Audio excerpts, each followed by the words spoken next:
Berdasarkan gelar dan alat bukti permulaan yang cukup, maka ditetapkan saat ini 6 tersangka sebagai berikut. Yang pertama, Saudara Insinyur AHL, Direktur Utama PT LIB.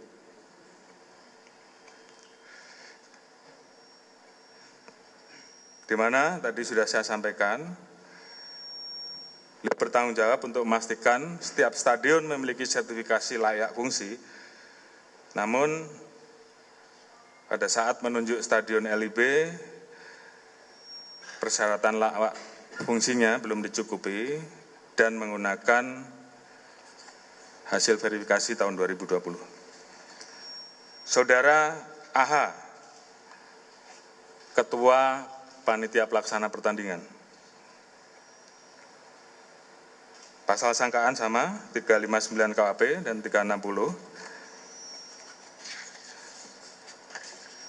Dan juga pasal 103, junto pasal 52 Undang-Undang RI nomor 11 tahun 2022 tentang keolahragaan,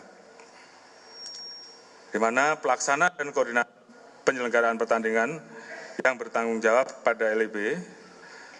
Di situ disebutkan di pasal 3, Panpel bertanggung jawab sepenuhnya terhadap kejadian. Ditemukan tidak membuat dokumen keselamatan dan keamanan bagi penonton stadion, sehingga melanggar pasal 6 ayat 1 Regulasi Keselamatan dan Keamanan. Panpel wajib membuat peraturan keselamatan dan keamanan atau panduan keselamatan dan keamanan. Kemudian mengabaikan permintaan dari pihak keamanan dengan kondisi dan kapasitas stadion yang ada, terjadi penjualan tiket over capacity. Seharusnya 38 penonton, namun dijual sebesar 42.000. Kemudian yang ketiga, Saudara SS selaku security officer. Pasal yang dilanggar sama 359 KUHP dan pasal 360 dan atau pasal 103 junto pasal 52 Undang-Undang RI nomor 11 tahun 2022 tentang keolahragaan, di mana tidak membuat dokumen penilaian risiko, bertanggung jawab terhadap dokumen penilaian risiko untuk semua pertandingan, dan juga memerintahkan steward untuk meninggalkan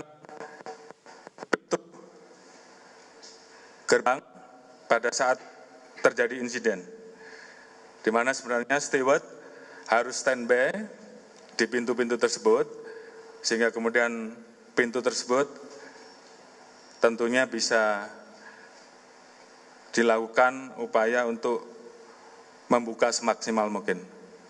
Karena ditinggal dalam kondisi pintu terbuka masih separuh, dan ini yang menyebabkan penonton berdesak-desakan. Kemudian Saudara Wahyu SS, Kabak Polres Malang, melanggar pasal 359 KUHP atau pasal 360 KUHP. Yang bersangkutan mengetahui terkait adanya aturan FIFA tentang larangan penggunaan gas air mata. Namun yang bersangkutan tidak mencegah atau melarang pemakaian gas air mata pada saat pengamanan. Tidak melakukan pengecekan langsung terkait dengan kelengkapan yang dibawa oleh personil. Kemudian Saudara H dan ketiga Yon Brimopolda Jatim, yang bersangkutan memerintahkan anggotanya untuk melakukan penembakan gas air mata. Saudara BSA, Kasat Samapta Polres Malang, pidana sama, pasal 359, pasal 360, yang bersangkutan juga memerintahkan anggotanya untuk melakukan penembakan gas air mata. Tentunya tim akan terus bekerja maksimal seperti yang saya sampaikan bahwa kemungkinan penambahan pelaku, apakah itu pelaku pelanggar etik maupun pelaku yang akan kita tetapkan karena pelanggaran pidana, kemungkinan masih bisa bertambah dan tim terus bekerja. Dan kami tentunya akan betul-betul menyelesaikan kasus yang saat ini kita proses, khususnya yang pidana. Kami akan segera berkoordinasi dengan Kejaksaan Agung dan kejaksaan yang ada di wilayah Jawa Timur. Prosesnya bisa berjalan